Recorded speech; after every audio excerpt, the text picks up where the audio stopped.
தீர்க்கமாக வழி நடத்தும்.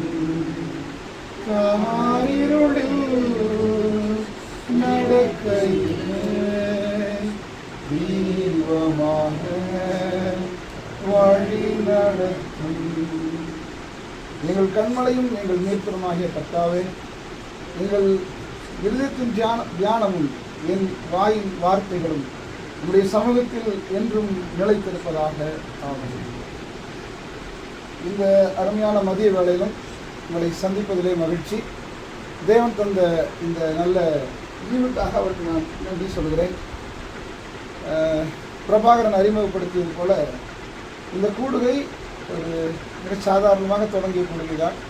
நாங்கள் எல்லாம் சோலையார் பகுதியில் ஒன்றாக இருந்தவர்கள். சொல்லப்போனால் செல்வன் அண்ணன் தான் எங்களுக்கு.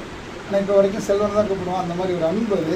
பொண்ணுக்குட்டி என்னையோட வயசுக்கு அதிகம் தான். எனக்கு கொஞ்சம் நாளுக்கு முன்னாடி தான், ஒரு 10 ஆண்டுக்கு முன்னாடி தான் தெரியும் பொண்ணுக்குட்டியோடைய பேரே எனக்கு தெரியும். அப்போ நாங்கள் அப்படி தான் கூப்பிட்டு பழகியிருக்கோம். ரொம்ப பக்கம், ரொம்ப உறவு.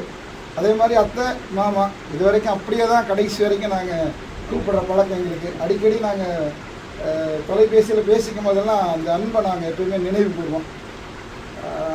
இன்றைக்கி மாமா வீட்டில் வந்து இப்படி ஒரு வாய்ப்பு, அதுக்கு தேவனுக்கு தான் நன்றி சொல்லணும்.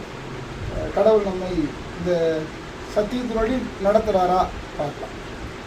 இந்த கூடுகைக்காக நான் நேற்றைக்கு தான் தம்பி சொன்னான்னா, அந்தானே சொன்னாங்கன்னு நினைக்கிறேன்னா, நீங்களே கொஞ்சம் மெசேஜ் கொடுத்தா பரவாயில்ல. இல்லைடா தம்பி, நம்ம முடியுமாடா, எனக்கு சூழ்நிலை சரியில்லை அப்படின்னு. இல்லைனா பரவாயில்ல அப்படின்னாங்க.